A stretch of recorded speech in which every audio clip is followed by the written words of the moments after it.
देश के इस सबसे प्रतिष्ठित आर्किटेक्चर अवार्ड फंक्शन में आप सबके बीच उपस्थित होकर मुझे अत्यंत प्रसन्नता का अनुभव हो रहा है। मैं आज इस कार्यक्रम में मौजूद सभी टैलेंटेड आर्किटेक्ट्स, डिज़ाइनर और दूरदर्शी प्लानर्स का अभिनंदन करता हूं और 32वें JK architect of the year award के विजेताओं को हृदय से शुभकामनाएं भी देता हूं। अभी डॉक्टर निधिपति जी बता रहे थे कि 3 दशक से ज़्यादा समय से इस अवार्ड फंक्शन का आयोजन हो रहा है। आप में से भी अनेक लोगों ने महसूस किया होगा कि 3 दशक में से पिछले जो 9-10 वर्ष हैं उनका परिवेश हमारे देश में पूरी तरह बदला हुआ है।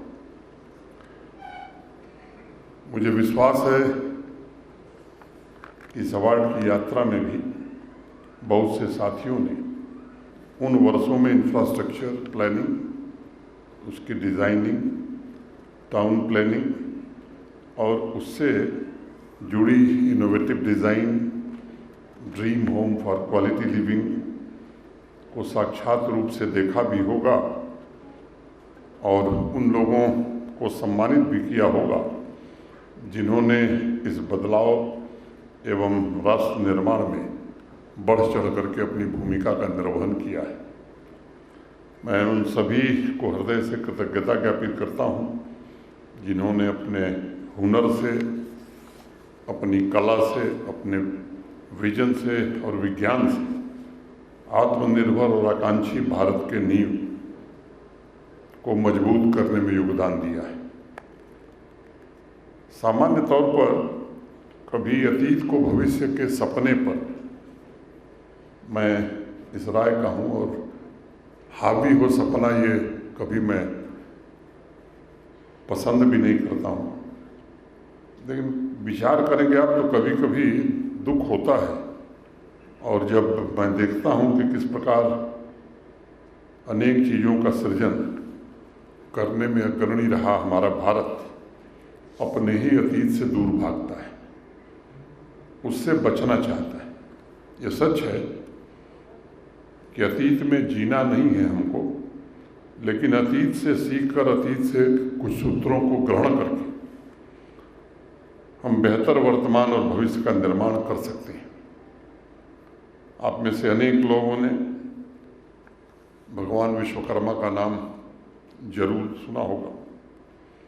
वो आपके प्रोफेशन के ही मैं समझता हूँ कि सीनियर मोस्ट आदमी थे,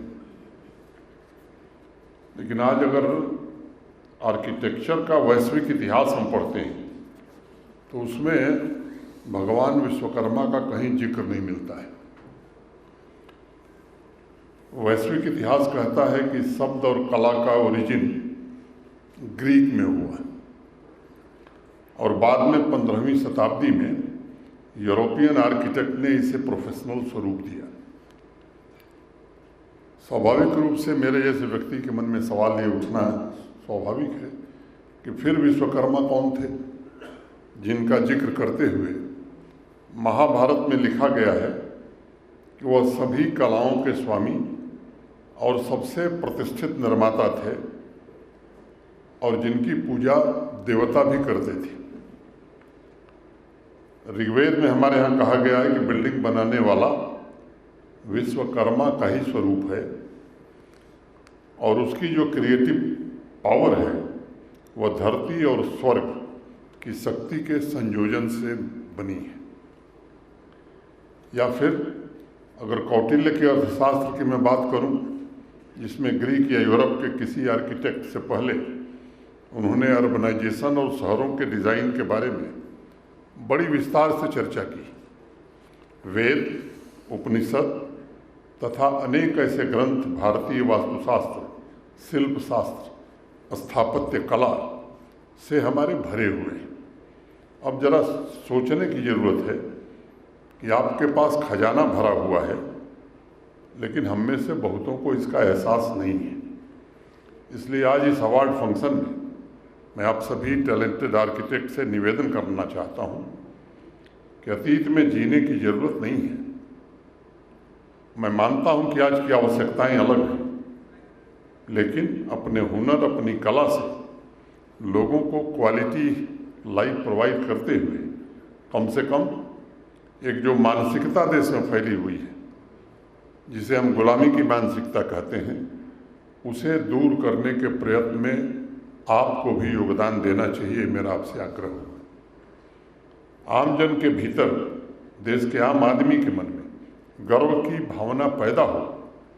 हम इस क्षेत्र में भी किसी से पीछे नहीं थे, इसका दायित्व आपके कंधों पर है। ये इतिहास न लिखने की हमारी कमजोरी थी, जिसका फायदा अनेक लोगों ने उठाया, और आज हमें विश्वकर्मा को याद करने में भी, उनसे कारीगरों को जोड़ने में हजारों साल लग गए। मित्रों, अब समाज का मन, खासतौर से भारतीय मानस बदल गया है। वो अपनी संस्कृति पर गर्व महसूस कर रहा है, और आप जैसे प्रोफेशनल्स अगर बड़े मंचों से अपनी उस धरोहर का जिक्र करेंगे तो मैं मानता हूं कि निश्चित रूप से एक जागरूकता आएगी। राणा प्रताप सिंह जी ने अपने पत्र में इस बात का जिक्र किया था कि आर्किटेक्चर का मतलब सिर्फ बिल्डिंग बनाना नहीं है, और भी उन्होंने लिखा था, मैं उनकी इस बात से पूर्णतया सहमत हूँ। यह तो एक महान कला है जो किसी भी खाली स्पेस को मनचाहा स्वरूप देकर उसे अस्तित्व को समर्पित कर सकती है। कई बार शायद हम नहीं समझ पाते हैं कि एक आर्किटेक्ट कागज पर जिन आड़ी तिरछी रेखाओं को खींच रहा है, उसके गर्भ में क्वालिटी लिविंग के लिए बेहतरीन घर, राष्ट्र निर्माण के लिए बेहतरीन इंफ्रास्ट्रक्चर छिपा हुआ है।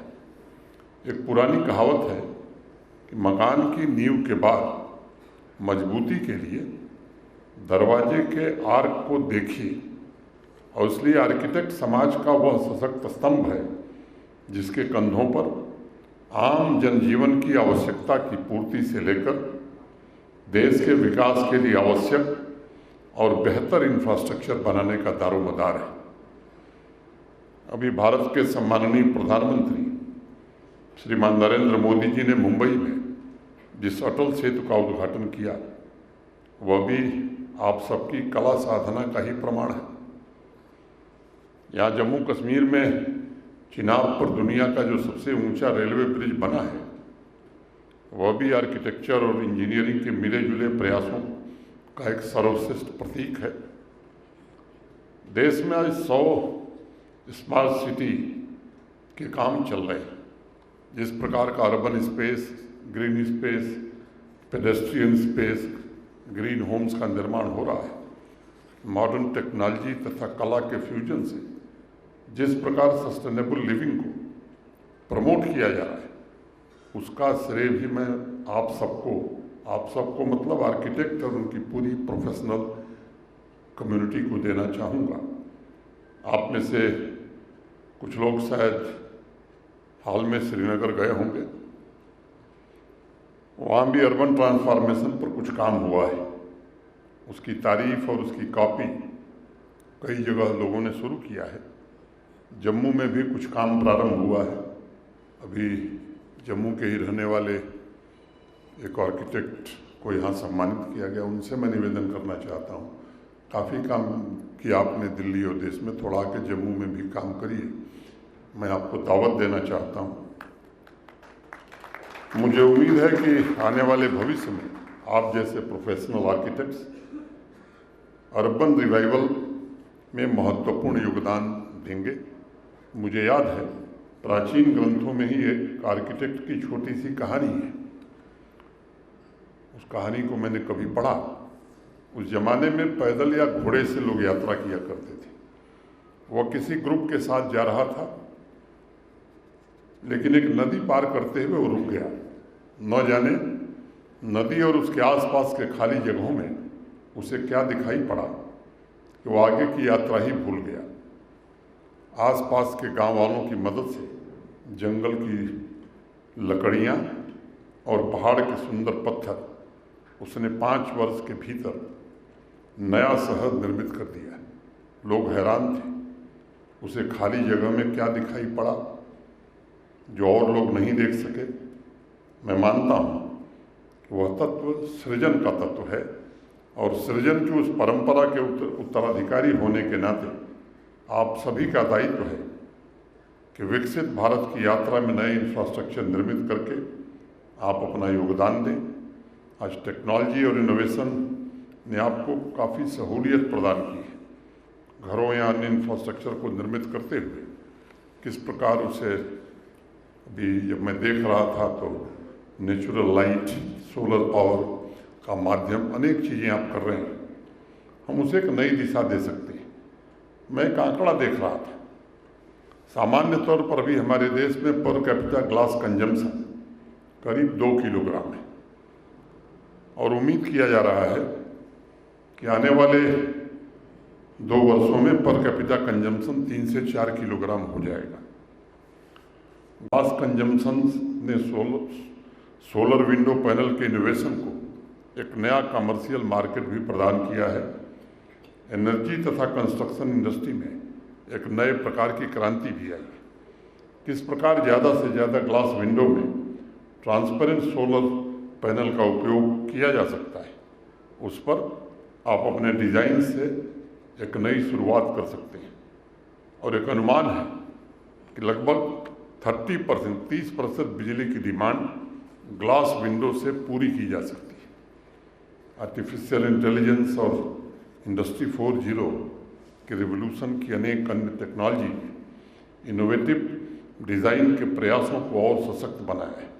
आप सभी नई टेक्नोलॉजी की क्षमता को सकारात्मक आर्थिक तथा सामाजिक लाभ में परिवर्तित कर सकते हैं, ताकि सरकारें सस्टेनेबल इकोनॉमिक, सोशल तथा एनवायरमेंटल लक्ष्यों को जल्दी प्राप्त कर सकें। गति शक्ति के जरिए आज प्रधानमंत्री जी ने राष्ट्र के विकास को नई गति देने का एक प्रयत्न किया है। 107 लाख करोड़ रुपए, 107 लाख करोड़ रुपए का नेशनल मास्टर प्लान इंफ्रास्ट्रक्चर और बुनियादी ढांचा में ये निश्चित रूप से आने वाले दिनों में एक अभूतपूर्व परिवर्तन हमारे देश में लाने वाला है। मुझे उम्मीद है कि आपकी कला और टेक्नोलॉजी मिलकर उससे समाज में एक नए प्रकार की गतिशीलता आएगी। आप सबको याद होगा, आज से 10 साल पहले देश में कितने हाईवे थे, कुल लंबाई कितनी थी। मैं आंकड़ों में नहीं जाना चाहता हूँ, आप सबको मालूम है आज कितना है। बहुत से आर्किटेक्ट इससे जुड़े हुए हैं, उनके पास अवसर है कि वो आने वाले भविष्य की रचना कर सकते हैं। कितने नए इंडस्ट्रियल कॉरिडोर, डिफेंस कॉरिडोर देश में आज बन रहे हैं, कितने मेगा फूड पार्क बनाए जा रहे हैं। शहरों में संस्कृति और मटेरियल के जोड़ से ऐसे घर निर्मित किए जा रहे हैं जो लग्जरी भी हैं और क्लाइमेट चेंज की वास्तविकता को ध्यान में रखते हुए सस्टेनेबल भी हैं। ऐसे अनेक क्षेत्र हो सकते हैं जिसमें राष्ट्र आपसे योगदान की उम्मीद करता है, अपेक्षा रखता है।